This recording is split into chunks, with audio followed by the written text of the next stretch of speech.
security is fun, and thank you for coming, and hopefully I can teach you some stuff. So this week we're doing buffer overflows, which are very cool and exciting, and yeah, I guess I'll just go on with my slides, because I haven't really thought of what else to say. So all the stuff is on the website, and the slides are even up there, but they're on that link, so http5.pdf on the end, or something. And the one we're going to look at in the lecture is called Stack 1, so if you want to look at the source code or whatever you want to do, you can do that. So I'm going to start with a demo.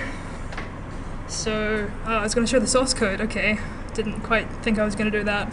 So I think this is the source code, so that that isn't readable, and I don't know how to zoom because I'm not lead enough. You can make it go to the top.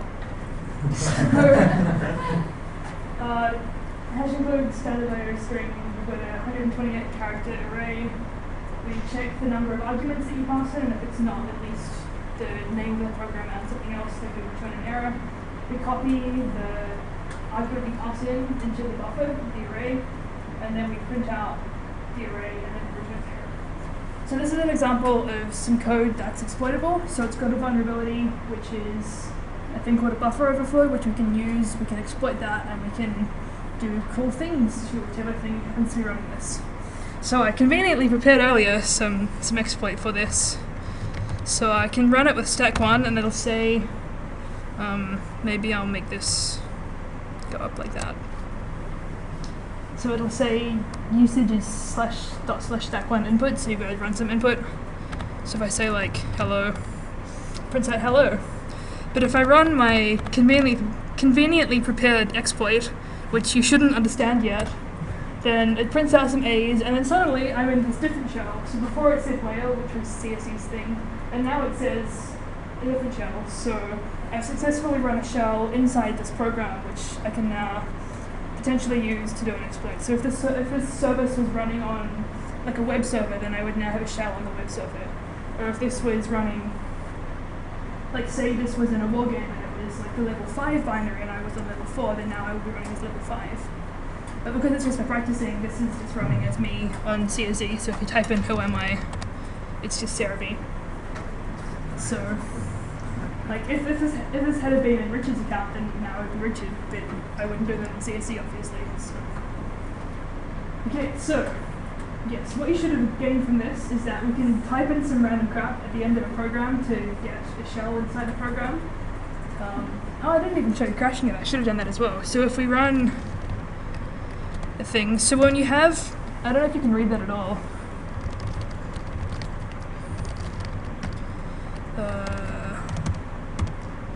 So when you have that one, this $bracket and then bracket, that means run this as a bash command and take its output, its standard output, as the input to this thing.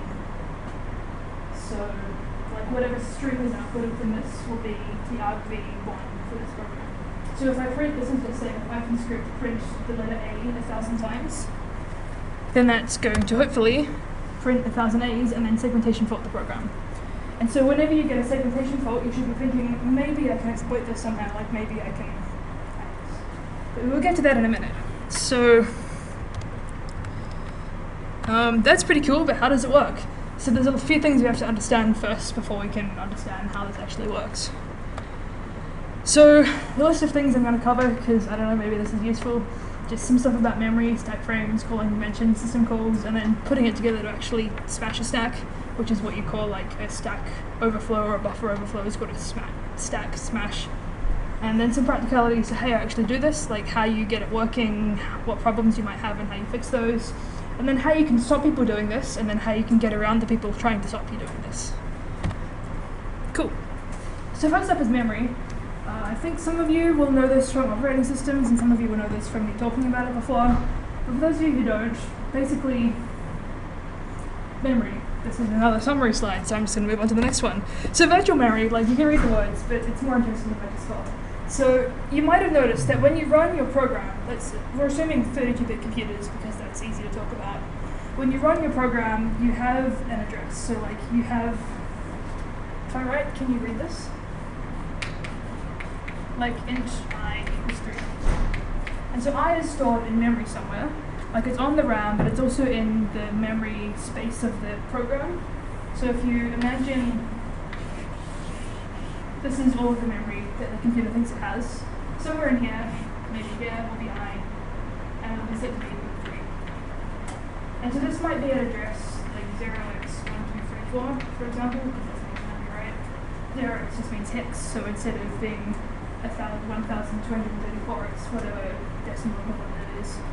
So this is the memory address. But if I have another program running at the same time on the same computer, it can also have a variable called I at the same address, but they're going to be different variables.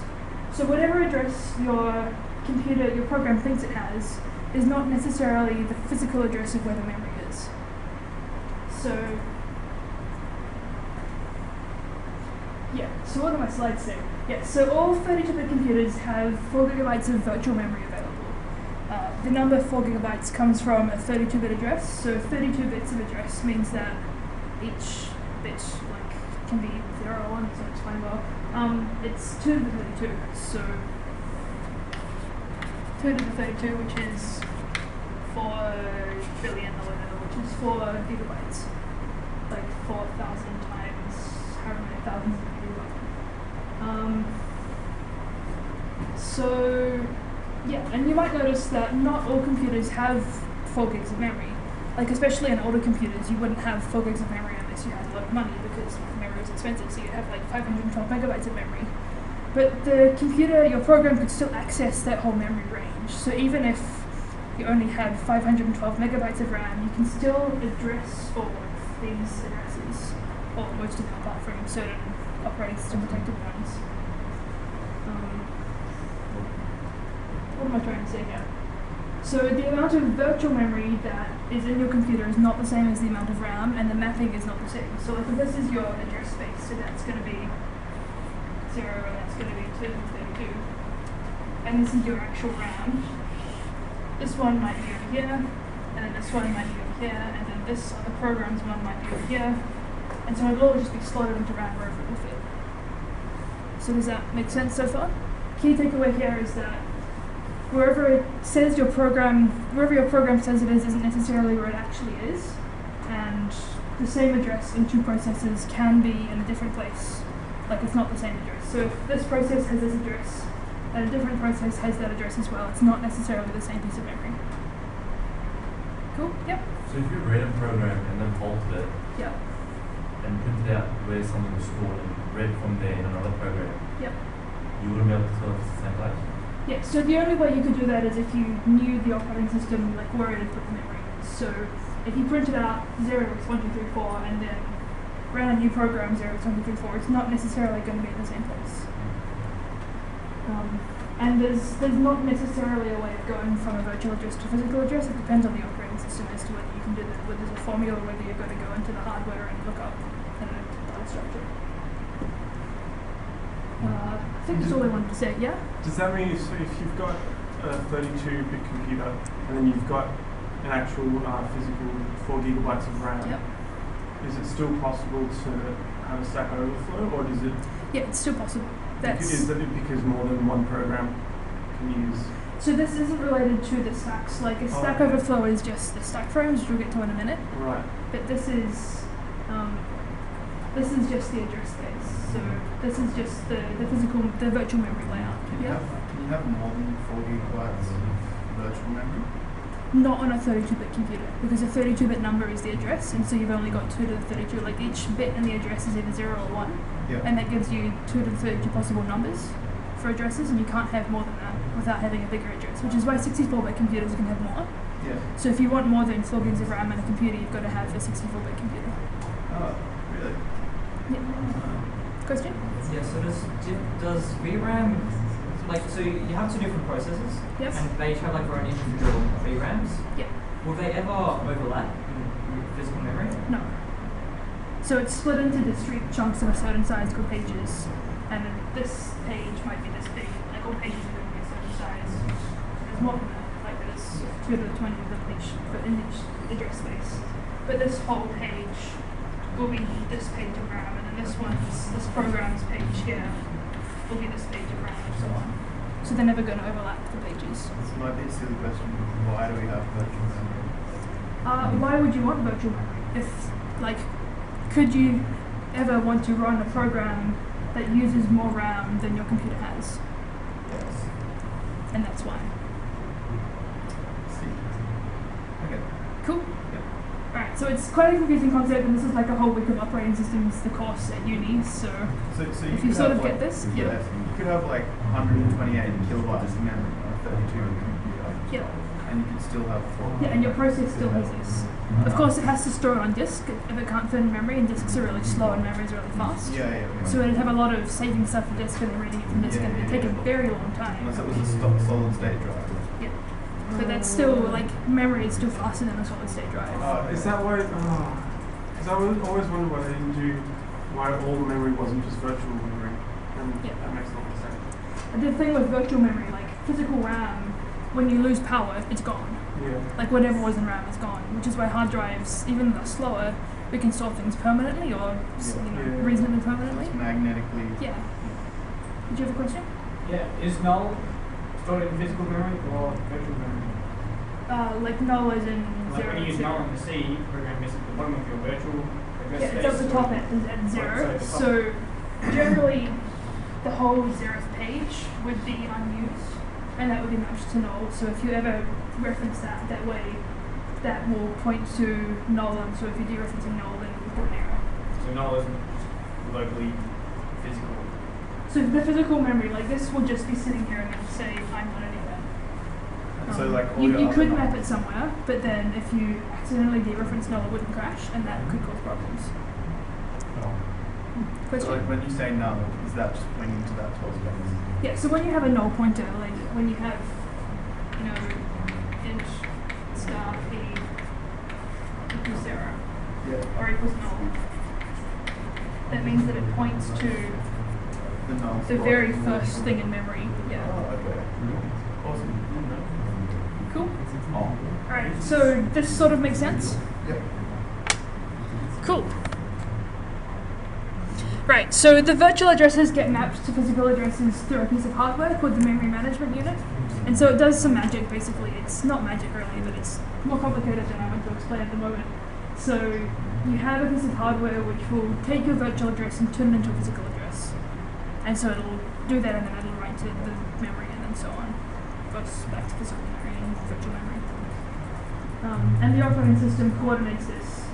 So each process has the full virtual 32-bit 4-gig address space. But obviously you have like 100 processes on a computer and not 100 times 4 gigs of RAM. So the operating system has to share things out between different parts of memory.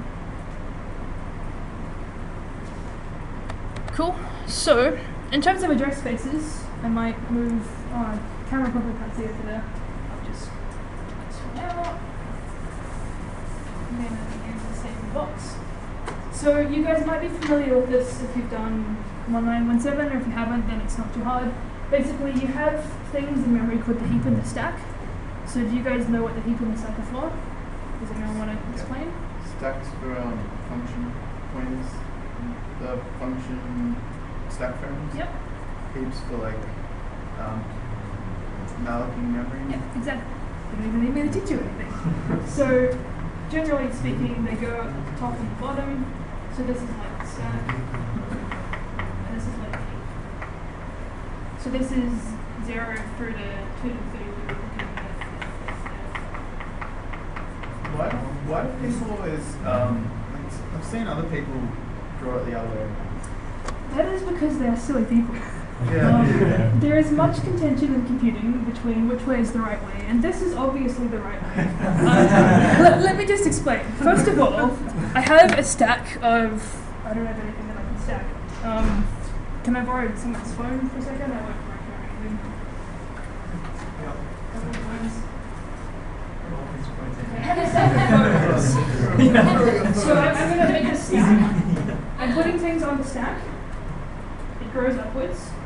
I'm taking things off the stack. It comes off the top and goes up. Right? So the stack grows up this way and things come off the top. Like that is how a stack physically works. There's no way that a stack, like, how do I make a stack where I put things on the bottom and, like, how do you do an upside down stack? It's not physically possible. That's my word. That's your ego account for this. Like, you can't have a stack that's upside down. So stack frames on the upside down memory view go upside down. And you have to kind of think, my stack goes downwards, not really sure what's happening there. So that's one reason. The other reason is that things just make more sense being the right way around. 0 is at the top, this is at the bottom. Like, that's the way things work. Numbers get bigger as you go down the page. Like, that's how numbers work, right? That's how you draw number lines. Shouldn't 0 be at the bottom? Why would 0 be at the bottom? Yeah, because you count down. up to 10. You count down. I agree with you. But If I was writing the numbers 1 to 10, 1, 2, 3, 4, 5, 6, 7, like, I'm not going to start writing 1. But what? Like, nobody writes numbers that way. When they make elevators. Whatever. We're not talking about elevators. So, the other reasons this way makes sense is because when you have a struct in memory, like, have you guys seen structs before? Has anybody not seen a struct before? It's basically, like, it's a collection of variables that go together. So if you have, like, struct S and it's got, like, int I and, like, char C. So when you have your struct and the memory goes the correct way around, my way around, then your struct will go this way and I will be at the top and C will be below it, because that's the way that they're drawn in your struct. Like, everything just makes more sense. The only reason you would do it upside down is because a thing that I was going to talk about in a minute called endianness in computing, you might have heard of that. Yeah. Basically, when you have, this is such a small thing to write on. When you have a 32-bit number, like a 4-byte number, like an int or something, it'll be, these are like the hex bytes. So that would be the number 1 written in big endian, I think, which is the way we would write it as humans, with the most significant one and the least significant one going right to left. But the way computers store them is this way around. So the bytes themselves stay the same way around, like 0, 1 is still 0, 1. But the actual ordering of the bytes is flipped. So if that's which 0... one's big endian? That's a good question. Most significant digit on the computer, most significant digit. Big endian is not the one that computers use. Big endian is what humans use, right? And little endian is what computers use. So this is big endian, what people use, and this is little. I thought it differed depending on the operating system. Yeah, What but the- most computers use little endian. Okay. I think really old Macs used to use big endian. They used to not anymore. Yeah. Intel Macs use, yeah. Does that affect how the shift operator works? So the shift operator works because magic. I see. Yeah, so all that stuff is assumed, like it does all the necessary hacks to get that stuff working. So the good thing about having your stack, your memory drawn upside down, is that your big endian numbers, your little endian numbers suddenly look like humans would expect them to look. So rather than being backwards, they're forwards. But that is like 1 upside and a trillion downsides versus 1 downside and a trillion upsides. And also, little endian numbers are backwards, and we should get used to seeing them backwards. So it's a very long round, but my way is the right way.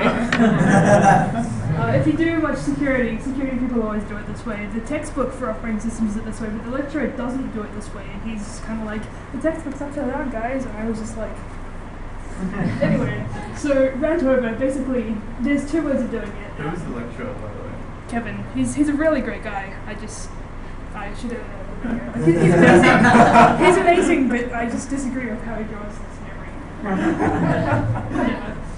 So yeah, security always does it this way, and operating systems sometimes is it backwards. Depending on what courses you do, you might see it backwards. Just be aware that it can be backwards, and be ready to be confused. I did operating systems and then had to kind of relearn how to do it backwards after the exam, and just kind of went security. Which way does the stack go, up or down? And it was bad. But okay, rant over. So this is your 32-bit address space. You have the heap and the stack, and the heap grows downwards and the stack grows upwards. And if they get big enough, they will eventually meet in the middle. Sorry, one more question. Is Yep. that all of your virtual memory there? Yeah, so that's the whole 32-bit range. Cool. What's the stuff outside the heap and stack? What did you say? What's the stuff outside the heap and stack? Above the stack. Above the heap, I think is kernel memory. Maybe, but probably not because it's just for a process. There's stuff like libraries.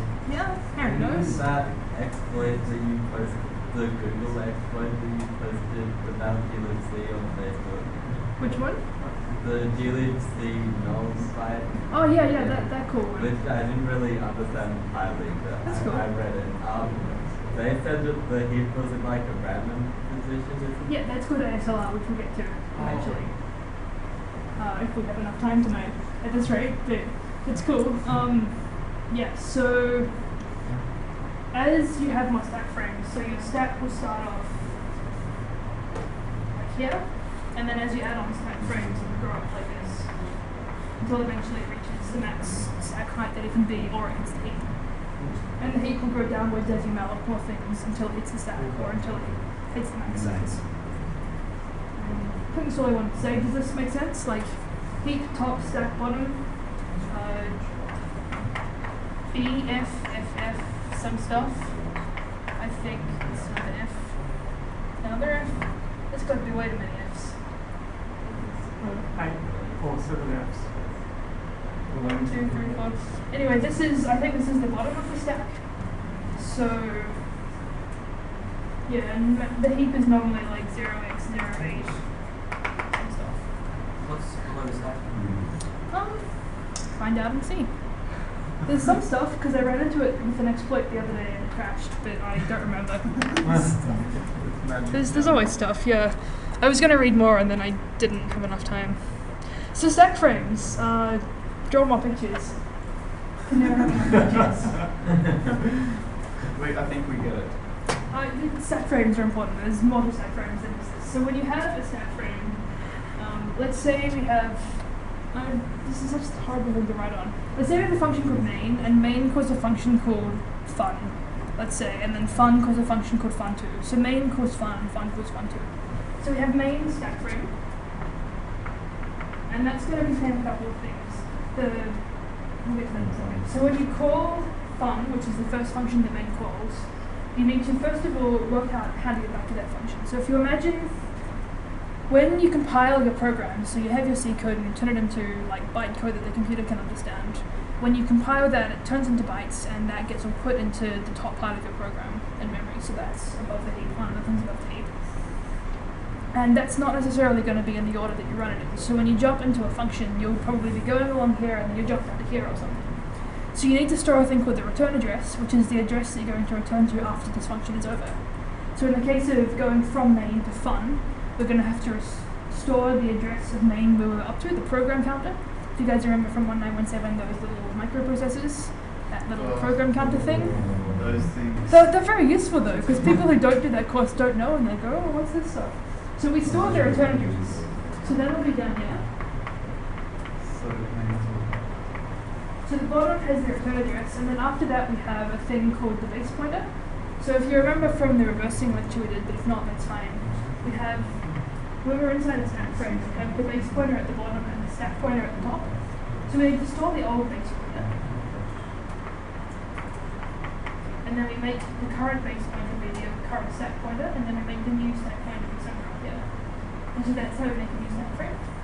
We store the return address, we store the old base pointer, we make the current base pointer be the current stack pointer to make this be inside this stack frame, and then we make the new stack pointer be somewhere up here. So that's what the stack frame looks like, and then we have local variables in here, and then when we call fun2 from inside fun, once again we'll store the return address of whereabouts in fun we got up to, we'll store the base pointer as in this address here, we'll move the base pointer up here, we'll store the local stuff, and then we'll have the stack pointer. So this is all good so far? And then when you come out, it just like falls down. Yeah, and so then when you return from your thing, you go, oh, the base pointer here is the old base pointer, so you put that one down here. Then you jump to here and code the old return address, and then keep executing that. Sweet. Cool. So malloc, you guys hopefully have all heard of. It's a way that you can allocate memory that's not on a stack frame. So local variables go into stack frames. Sure. So if you make like int I inside a function, that'll be on a stack frame. But if you want to have a permanent thing that you can use in other functions after this function's returned, you've got to malloc it. And so memory that gets malloc goes in heaps, so at the top of memory. If you're doing 1927 at the moment, that assignment is basically how malloc works. You have like a list of free things in memory, and then some metadata about them, so like saying the size of the chunk or whatever. I can elaborate on that if you need it later. One last thing we have is system calls, but I'm going to get some water first. So have any of you guys heard of system calls? Yep, a few of you. So what is a system call? Does anyone want to explain? It's written on the slides, so should make it easier. Sounds like process ID. Calling an operating system function. Yeah, pretty much. So it's So like had. import OS in Python. What did you say? So like when you import OS in Python a little bit. I'm not good enough at Python to know for sure, but I think those are system calls. Yeah. I Yeah, guess that would make ultimately we would sense. have system calls. So when you Other ask stuff- for the operating system something, Yeah. So more OS fundamentals. Basically, you have an operating system which is called like a kernel, and it has a thing called privilege mode. And this privilege mode lets you do things that you can't do inside a normal program, like access the hardware and do things directly to the memory, that sort of thing. And then your process can do normal things like write to, its local memory and, I don't know, read to files that it's already got open, that sort of thing, but not actually the privileged things. And when it wants to do, like when it wants to open a file, it has to go to the operating system and say, hey, I want to open this file. The OS will go, okay, here's a file pointer, you can access it, and it goes, oh cool, I'm going to read from the file, that sort of thing. So it's a very simplified view, but basically the operating system does the powerful things and the programs can't. And then the way they communicate is through a thing called a system call, which is like a well-defined interface which lets them do specific things, but not anything at once. And the reason we have this is for security, basically, because if you could do anything you wanted to the computer, then any process could be like delete all the memory, or allocate all of the memory on the computer and then not do anything, or delete all the files. And, like the operating system can prevent you from doing stupid things by not letting you do stupid things. Yeah, so system calls are the functions that bridge this gap between the operating system and the processes. And they have numbers, so like system call number 3 is read, which is like reading from a file. Or I think reading from the screen, I'm not and so does the program have permissions?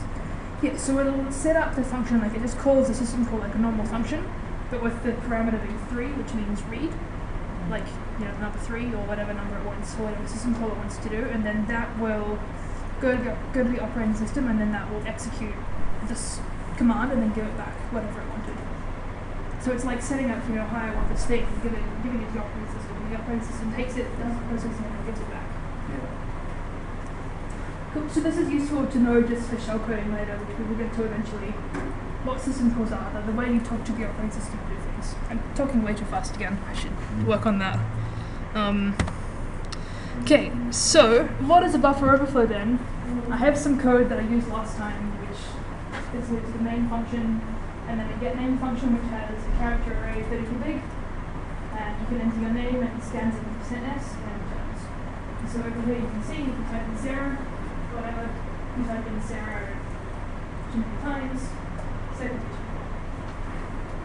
And so what's happening here, I think it's my next slide, basically we're overriding this buffer is a local variable, and if we write past the end of the buffer we can overwrite the base pointer and the return address, and then when the function ends and it tries to return from that function, it goes and tries to return to whatever is in that memory address, which happens to be like the letters A, R, A, H or something.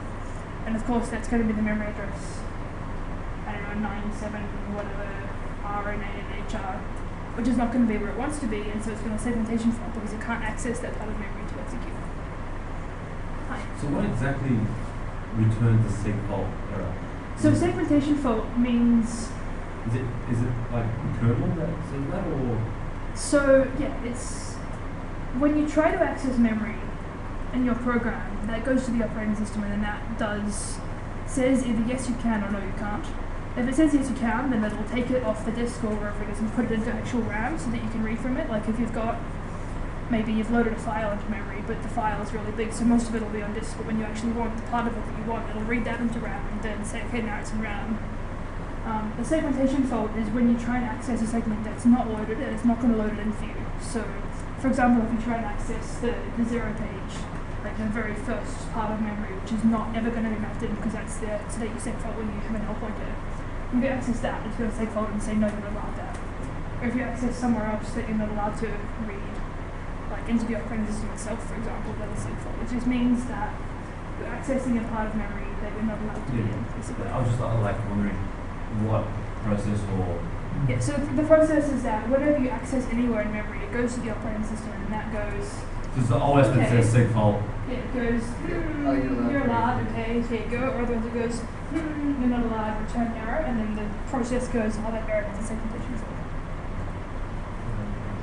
So it's a permissions error. Kind of. A permissions error, but not necessarily permissions error, like usually it means that it's a null pointer. But it could be writing to the kernel, like writing to the operating system part of memory. It could be writing to somewhere that you're not allowed to write to. Yeah. Like, anywhere that's not inside your heap or your stack or your code, like your bytes of program, is going to give you a seg fault probably. Cool, so I just said all of those things. Basically, you have your thing and you overflow the end of the local thing, overwrite the base pointer and the return address. So then whenever the function finishes, it's going to read from that return address, it's going to try and jump to there and execute that code. And, you know, lo and behold, we have expected the stack smash talking hard. And we've, overridden the return address so we can jump wherever we want. So I guess this is really cool because, I might go back to this slide while I ramble for a bit. This is really cool because if we have some code that we want to run, so code to run a shell, if we want to run a shell, or code to open a port, like on the computer and then connect to it from our computer, or code to, I don't know, find the password file and then print that to the screen, or code to do something that we're not supposed to do. We can put that code, we can compile that into bytes, like turn it from C code or whatever into byte code that the computer can run, put that into our array that we're accessing, and then jump to that array, and then execute that array, and we'll execute those bytes that we've put there, and it'll do whatever we want. So it's a way of putting code into another program, basically, that like injecting whatever code we want to put it into a program. Yeah. Mike, that goes to segmentation fault? Not if you line it up right, not if you jump to the right place. So it's got to be in the pointers. Right? Yeah, it's got to be either in a stack frame or in some way that you're allowed to access in memory. Yeah, you only get seg fault if it says no allowed. Yeah. So if it writes outside of its stack frame, it'll seg fault. But if you write some code that'll write back into the base pointer and then it'll return back to the base pointer and jump somewhere else, that's good. Yeah, so you can, it doesn't have to be in your stack frame, but on the stack in general, or in the heap in general, or in the library functions in general. Yeah. So is a program that mallocs generally more vulnerable? So mallocing is on the heap, which is a different type of exploit to a stack one, but yeah, the sort of things that make it vulnerable is if you have some way of entering more than you're allowed to into an array. So if you've got an array like we had over here that's 32 bit, and then you can scatter more than 32, so like scatter F, same as for scattering whatever you type in, so that's going to let you type in as much as you want, basically. If we had, I think it's F gets, which takes a size, and you said,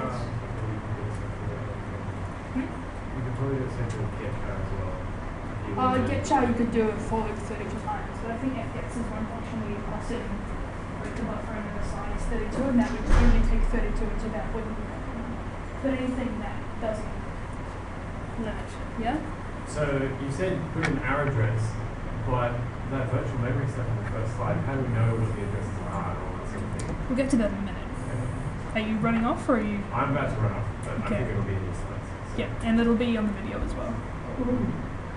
Yeah. So why doesn't the operating system lock the return address to the function? Because it can't. How would you do that? Magic. Well, every time you access memory, it has to go to the operating system, right? Yeah. Operating system, you could mark the piece of memory that has the return.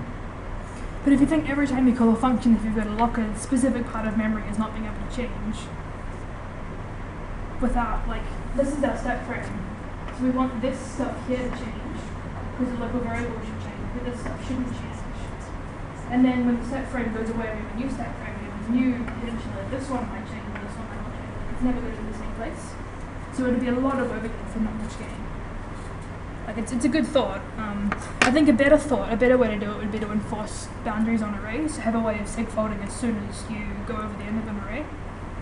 And there's potentially ways of doing that, but not in C. Like, there's some languages that do. Asserts in it, something? So what would you assert? Like the string is less than 32. Yep, so you could do that. But if you were going to do that, you might as well just scan it something that's less than 32. Yeah. So, remind me, I forgot to put in my slide, but there's a thing that is called canaries that we can get to about this, but let's just finish this part first. Okay, we did that one. So, I talked about registers in the first week if you were here, but basically the little things, so you have memory, which has variables, but you also have registers, which are like variables on the CPU. So they're really fast to access. Rather than having to access memory, which is slow compared to the CPU, they're almost instant to access. And there's like 10 of them or so, I guess. Depends on the architecture. Yeah, it depends on the architecture. In Intel, there's like 10 of them, I think. Probably more, whatever. And those let you have local variables inside assembly code. And there's some special purpose ones, like the stack pointer and the base pointer are registers. And there's also one called the EIP, I think it's extended instruction pointer, which is the thing that stores what operation, like what instruction you're going to execute. So if this is... It's a pointer. Yeah, it stores the number of the address. So if this is like, let's say this is the code of your program, it'll store whatever address this is. So if that's like 0x2345, then that will be what's in the IP. Yeah.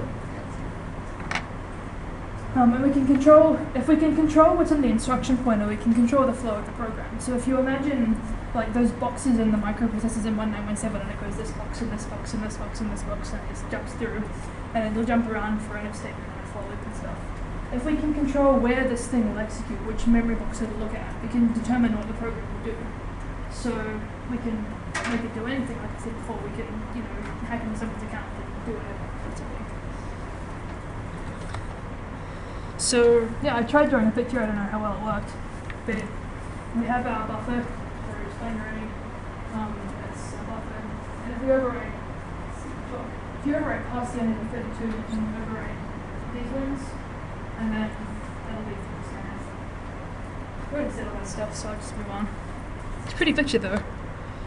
Alright, so another concept is shellcode. Shellcode is just code that runs a shell, typically, but it can also do anything. And so shellcode refers to if you take some C code or whatever, compile it into assembly, and then have it as machine code, so just the bytes of the instructions. And then you can, that's what we call shellcode, just the bytes of instructions that by themselves can run and do something. Which is what this is. And so we can put this shellcode into a buffer, into an array. So if we've got this local array here, we can put the shellcode into that array, and then we can jump to that array and execute the code in the array and run a shell or whatever we do. There's a lot of shellcode on the internet, like there's sites like Shellstorm that'll show you shellcode. And how do you tell if it's good is a hard question. I had a couple of friends helping with the slides and getting stuff working today. Most of them didn't know if the shellcode was good. Evgeny did know, so ask Evgeny, crazy Russian guy in CSE, if you want to know for sure. Like that's one way, I guess. But generally try it and see. If your shellcode doesn't work, like if you're not getting a shell from your shellcode, then probably it's bad shellcode, but it might be that you're doing something wrong. So if you've tried a bunch of things and it's still not working, just grab some shellcode. I put some on the website that works, that I've tested that definitely works, that like Evgeny has modified so that it definitely works. So that should be good. So does this make sense? What shellcode is? It's this code that you put in an array or something that you can jump to and then execute. And that gives you a shell? Or? Potentially gives you a shell, or it could open a port in the computer to execute like over the network, or it could read a file and print a file to the screen, or like anything you want to do pretty much. Anything you can do in C, you can do in shellcode. But it's specifically to do with OS stuff. So anything you can do in C, you can do in shellcode. It's just code that you've written that you've compiled to assembly. It's different from it's different from shell script. Yeah, different from shell So it's script. actual assembly. Yeah, actual assembly. Oh, So is there a flag you can turn on to get shellcode? See? I can show you how to do that in the lab. Minus those. Really? Yeah. Okay. That's helpful. Normally I just compile binaries and then dump them. Dump. It's a hard word to say. Cool. So there's a lot of problems you can run into. Like if you're using a string copy or like a scanf thing, so you're scanfing some shellcode into a buffer, into an array, and it's got a null byte in the middle, so like a byte that's 0, 0. Null means the end of a string, so it's going to stop copying because it's found the end of the string. So that's the problem. If you've got any other bytes that interfere with string copy, so like a new line or like a carriage return or any of the like first ASCII bytes pretty much, then that could cause problem with your shellcode. So you need to find stuff that won't cause problems. Like you really want to be able to look at it and see, oh, the last character is BF or something, and then see if that's the last character when you look at it in GDB and make sure that that's copied into memory. Also with register setup, some shellcode will assume that the registers are 0 when they're not necessarily 0, so we had to fix that today to get it working. And often in competitions they'll have arbitrary restrictions like every 10th byte must be FF, which means you have to the 9th byte should be jump plus 1 bytes and then skip over it. So your execution is run, and then skip over this one, run, skip over this one. So yeah, so you can do a lot of things. And if you know enough assembly, just enough assembly to write stuff by hand, to modify stuff by hand, then you're pretty sweet. But you need to have knowledge of the registers and stuff, or? So you can run a debugger and see what the registers are at a certain point in time and then go from there. Like GDB. Yeah, like GDB. Yeah, any more questions? Alright, so actually getting an exploit to work is not necessarily easy. I thought, I've got my slides, I'll come to uni, I'll make my exploits work and then it'll all be good. And I spent 3 hours trying to get a really basic exploit working, so even people who know how to do this stuff still find it hard. But fortunately we have debuggers, and debuggers make stuff a lot easier than it could be. If you have your array and you want to jump into your array and then execute the code, the question is, how do you know where the array is? And the answer is you don't, unless you have a debugger or unless you can guess. The stack itself, I think, is 8 megabytes on computers. I think that's the limit. It might be more, but if you have to search every 8 megabyte value to try and guess them, you can brute force that. It's possible, but it's annoying. So it's much better to be able to find it in GDB. You can also run things in the shell, like I showed before.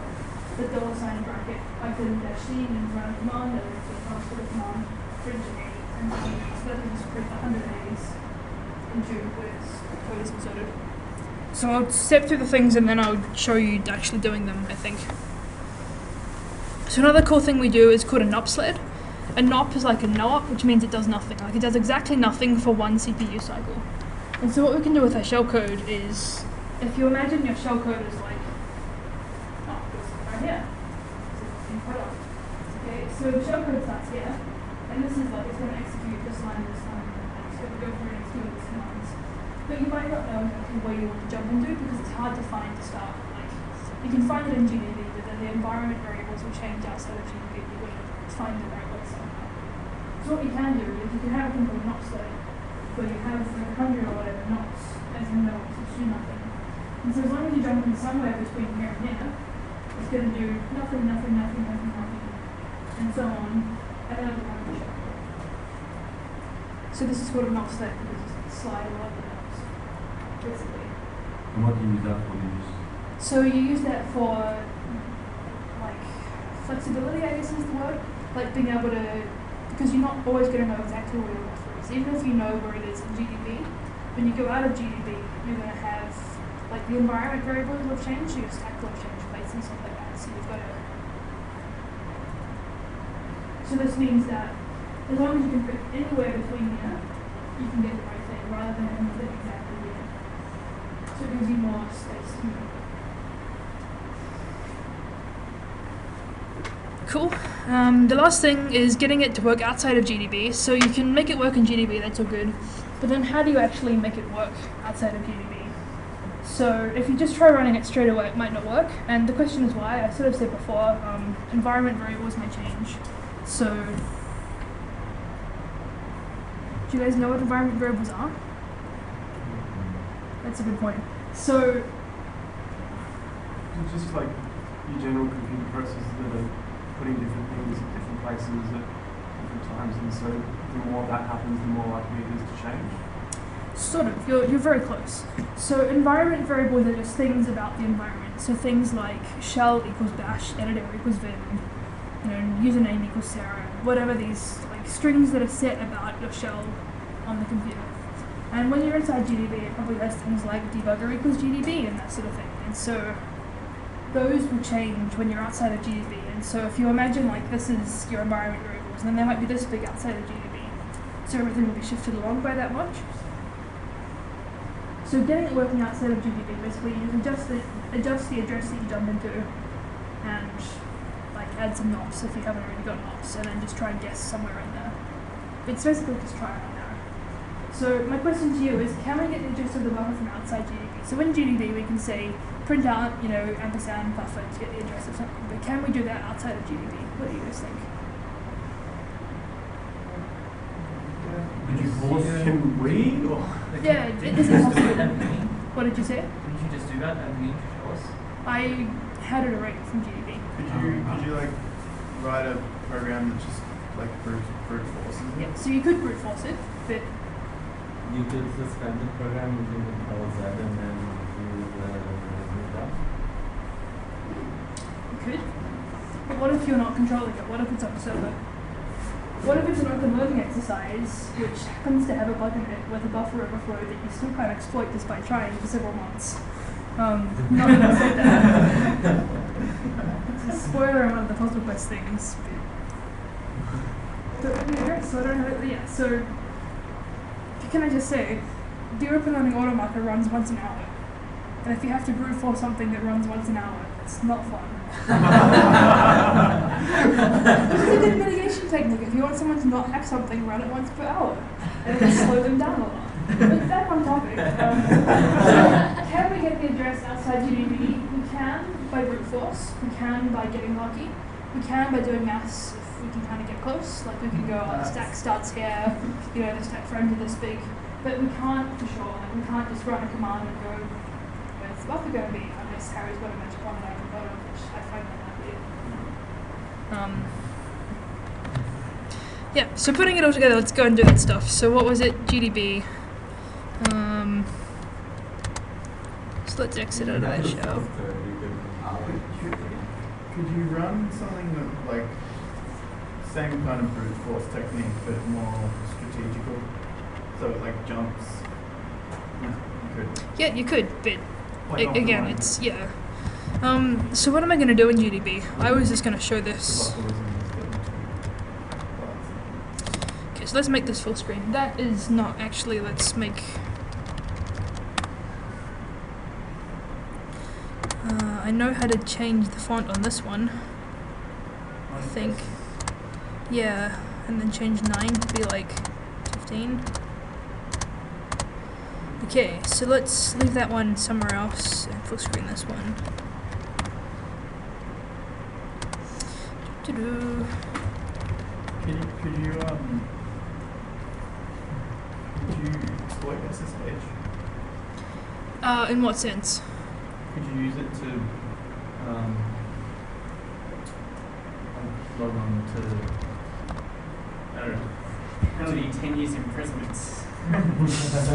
Yes, let me remind you that It is a criminal offence to obtain access to data without permission, 2 years imprisonment, and it is a criminal offence to damage, delete, alter, or insert data without permission, penalty 10 years imprisonment. And just because I've told you how to hack something is not permission, you are not allowed to hack things that are not my website and that are not the exercises I'm giving you. Like it's a joke. It's a funny thing, ha ha ha, let's go to jail, but it's not actually. Like, jail would suck and we don't want to go there. So don't actually hack things for real. But alright, so you can see this. What are the chances, like, say you did do an SQL injection or something and like took control of like a minor website? Alright, so here's a better example.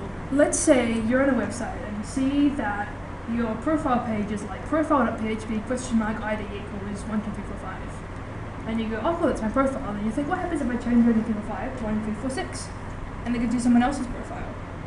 Let's say you do that a couple of times, and so you see other people's profiles. Like, you haven't hacked anything, you've changed a number in the URL bar.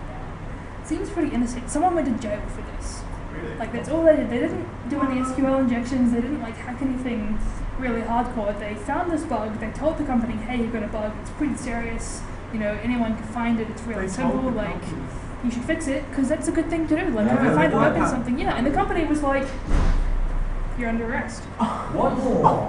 I think it was in Australia. It might have been a phone company or something. It was It probably was a bank. It was a Yeah. bank.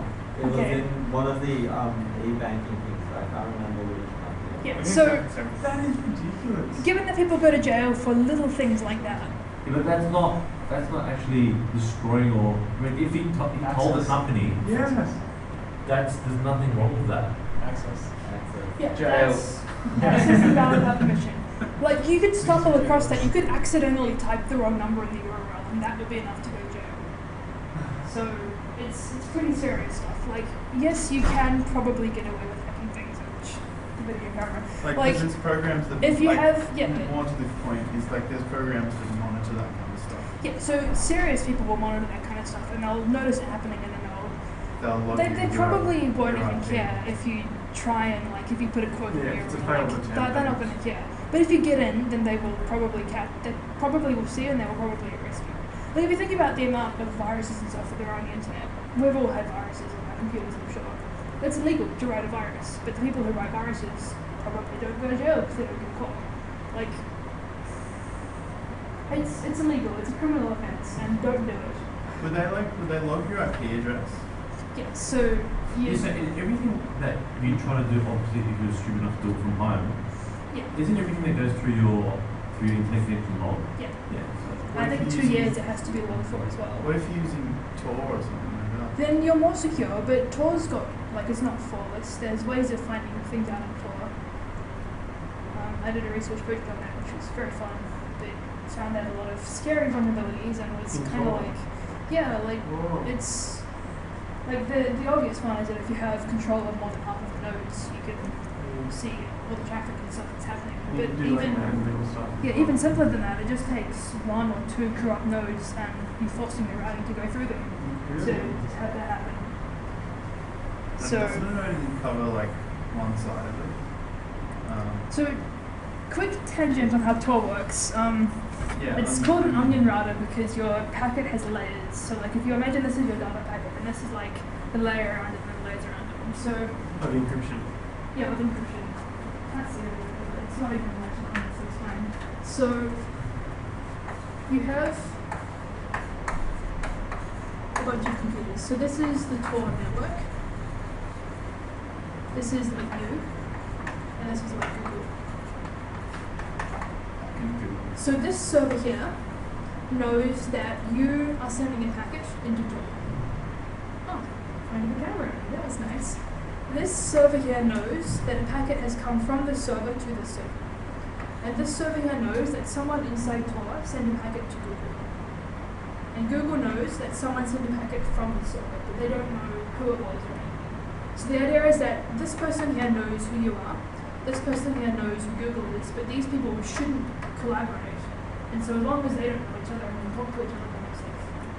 However, you can do things like timing attacks, so you can keep logs, you can run entry and exit nodes, manipulate things that were forced to be going through your ones, and then make it that oh, someone's in a packet at like 5 minutes past midnight and 1 second, and it came out at like 5 minutes past midnight and 30 seconds. So it's probably going to be the same person, so they can look at it and be talkable.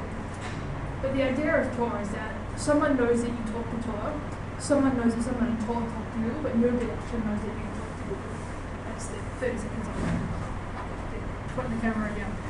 But back to actually doing a stack smash. So you can see it's a program. Can you see it if it's down the bottom there? I might make it up a bit. So it says run some input, and if I type some input, then it runs input, so that's all good. So we can run it in GDB.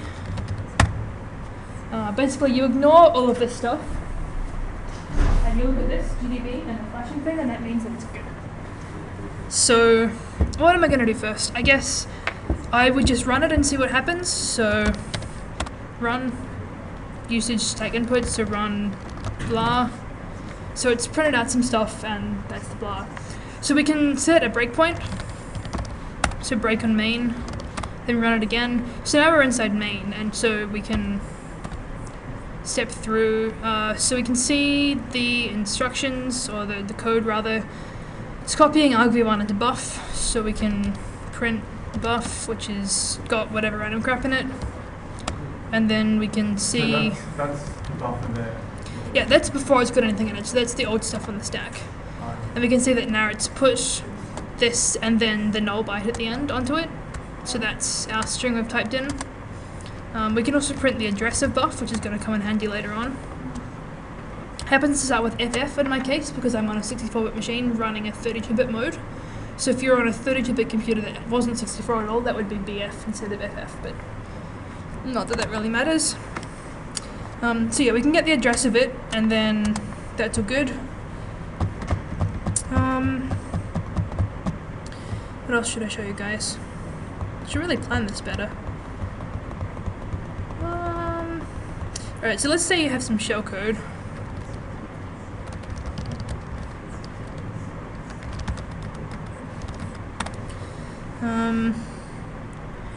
So looking at this exploit that I've got here, I print 128 A's, and then AAABBCCC, which overrides the stuff not including the return address, but base pointer and stuff. And then I overwrite this return address here. You notice that it was FFFF-DH7Z, so it's flopped the units around that connection. And we've got these 4 things that would go around the other way. So the number is FFFF-DH7Z. So you break it up and put it in chunks like that. So you notice in this one, I've actually put the shellcode into argv2, which is the second argument. So you have argument 1 space argument 2. So the second argument is going to have our shellcode, and I'm going to jump to that. So in this case, I need to get the address of argv1, argv2 rather, because that's the second argument. So you can see it's DHDC, and if you print it out, there's nothing in it at the moment. So that's all good. Yeah, so then the next thing you do is you break these up into like FF, FF, DH, DC. So we'll run it again, and then we want to print 128 to fill up the buffer, and then 4 A's, for example. So we're going to run it and see if it crashes, and see if we've overridden the return address or not. And so if we have, we'll expect it to crash on 41414141, and if not, then it won't. So if we run it again, so it hasn't crashed. So if we run it again, AAABBB, hasn't crashed. So if we run it again, CCCC, continue. So this is crashed on 0000, which I believe means that there was a null at the end of the string, which it's crashed on. So that means that if you put a DDD in again, it should crash on 44444444, being D, which it has. So we know that whatever's in this D, whatever these 4 bytes are going to be the bytes that overwrite the return address. So it's going to return to those bytes and then try and execute them. But it's set forward because this is not a valid place to execute from. Cool. So let's say we're going to do the argv3 thing. So what we want to do next is put our shellcode into there. So I'll just grab the shellcode, because like you wouldn't memorize this, you just Google like shellcode or find this stuff on the site. So this shellcode, I believe this one calls setuid and then execs bin sh. So it sets the user ID to be whatever the setuid, like it doesn't drop privileges. So if you're running it as a privileged user, it's not going to drop those, and then it runs bin sh, which is the shell. So yeah, we'll run that. We'll run our previous thing, and then we'll also put in argv2, that thing there. So if we print argv2, you can see the shellcode, which starts off with nops, which are 220 in this format. So if we continue on, it's going to crash in the same place because we haven't overridden the return address yet. So that's all good. If we run it again,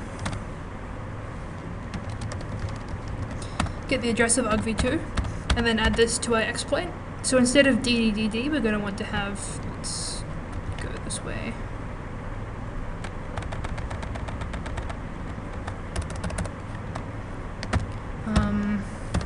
So cc d3 ff.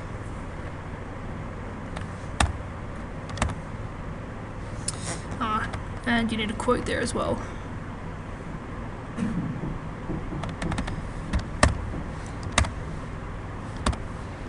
Cool, and it's segfolded there. That was the right place. No, it wasn't. And at this point you get really frustrated and give up and try something else. I think I'll try jumping along a bit because I've got a bunch of knobs up the front, so I should be able to jump pretty much anywhere in here. So I'll pick like a 4 instead of a 3. And that's not working either. Let's make sure that I have the right address. That's a different address, isn't it? So I forgot to enable ASLR. You're out of tape, by the way. Disable. What did you say? You're out of tape. Ah, that's awkward. Oh well. The screen's recording, I hope. And this is mostly on the screen. So I think I forgot to disable ASLR, so let's do that. I haven't talked about ASLR yet, but it's a thing that stops you from doing this on CSE machines, and if you don't disable it, then you can't do this on CSE machines.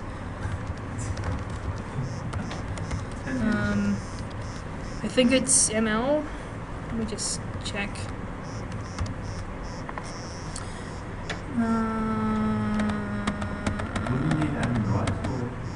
No. I didn't even write it in my slides. That was silly. So you need admin rights to do it for the system, but not to do it for your local shell. I'm just gonna. That's recording.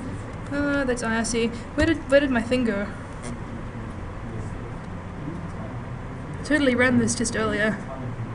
-RL.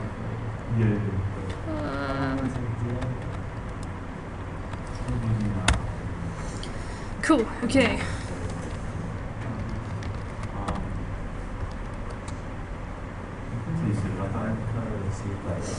Okay, so what happened there? I pasted the wrong thing. So what happened there is it segfolded on 9090. You can't read that at all. 9090, which means that I had nops that I segfolded on. So you can see I forgot to put my.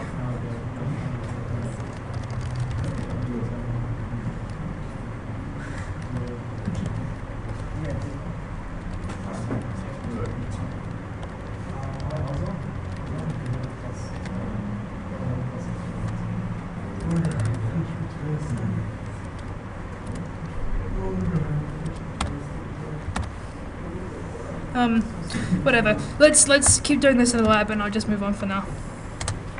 So, final slides. How do we spot potential vulnerabilities? Mostly just try it and see. So if you run something with a bunch of A's and it segfaults on address 4 and 4 and 4 and 4, then you've made it segfault in the right place. So that's cool. because A is for 1.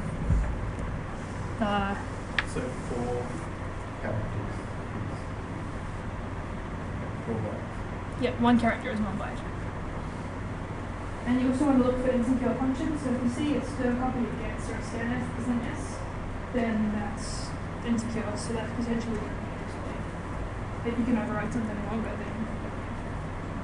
So anything that doesn't ask for length, and people do use these. Like more than one assignment I've been given this year has had a vulnerability like this in it. Like not just once. Once would be like, okay, bad lecturers, but twice this has happened. And I've gone to the lecturer and been like, so this is a security vulnerability. And I'll be like, oh yes, wait, what? So like real world code has this all the time, and it's pretty depressing. Alright, so now that you can do this hypothetically, which I can help you with when I get it working, why is this cool? There's a couple of reasons. So if you've got a set UID binary, which means a binary where if you can run it, like the user Sarah can run it, but it has permissions of the user root or something. So it's got a bit set on it, which means that a user other than the current user has those privileges. So like if you run it yourself, it can run as root. So for example, ping has this, like ping. If you run ping, it has set UID root, which means it can become root to do the ping stuff. You go to the root to access that part of network hardware. So you can find a bug in ping, then you can become root in someone's computer, but you probably can't because ping is part of the code. You can also, what'd you say? You found bug in ping. Yeah. You it's run to system time, so you change your code back in time. Cool. Probably not exploitable, but still pretty cool. You can also spread malware, so there's a list of worms on Wikipedia that are spread through buffer overflows. Did you have a question? Okay. You can crash programs, so would you like a denial of service? So like, I crashed your program and how it would work. Like, that's a legitimate thing that you can do if you want to hack something. Not that you do it legally, but the main thing, I guess, is getting access to a shell. So if you've got a program running on a server, and you can connect to that server, and then you can do a buffer overflow on that program on that server, and run a shell on that server, then you have a shell on that server. So you can run commands on a web server or on a network server. Like, you can do whatever you want on the server. Do those war games have this? So there's war games where you do this sort of thing, yeah. So a few more slides. How do you prevent this? One of the ways is ASLR, which is address space layout randomization.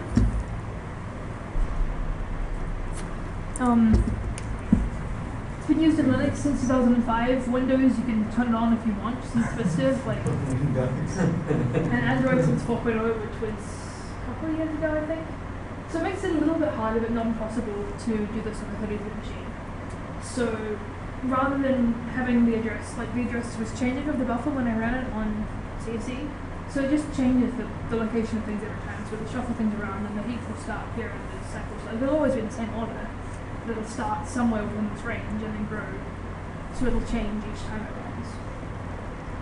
So it's not impossible with brute force though. Like 16 bits of address randomness can be defeated by a brute force attack within minutes. So move everything like one piece of memory, which is somewhere upwards. Yeah, I think so.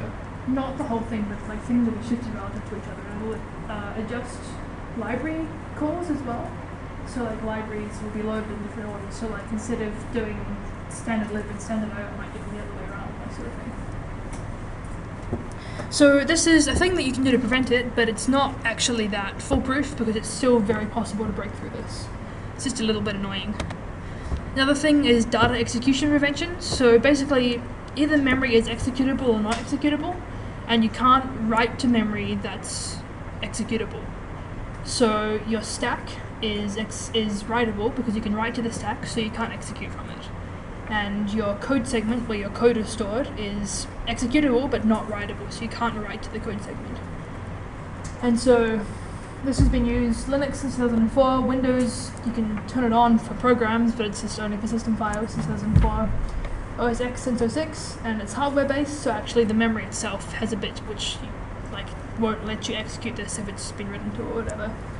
But this can cause compatibility problems. I had to disable this on Windows at my parents' house over the break because I couldn't run that eTax program thing without it. It was giving blue screens, so it can cause problems, like lots of people turn it off, and security, it's a problem because stupid users like myself in this instance will disable the security features because they're annoying. Like, if you make a perfectly foolproof system, someone's going to come along and say, oh, but I can't do this, let me just install this thing so I can do this, and now suddenly it's exploitable. Like, That's pretty disturbing that the e-tax system Yeah. has that. it might have been a hardware bug because that computer was a bit dodgy, but I did try everything else and this fixed it. Yeah, e-tax is so bad. So bonus points, what about a heap overflow? Malloc stores metadata on the heap, which I learned today, so like that 1927 assignment is basically how it works.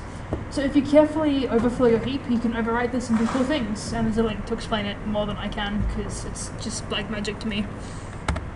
So it's your turn, we'll go to the labs, there's some exercises that are on the website. I'll get the demo working properly. And also io.smashthestack levels 1 through 5. Level 5 is like one of these, and the earlier levels are not easier exactly, but interesting things. So do any number of these things if you want. Cool, that is all good. Are there any questions? Other than where are your time management skills, Sarah, because this has gone an hour and 40 minutes. Like that's not what I was planning to do. But that's cool, alright.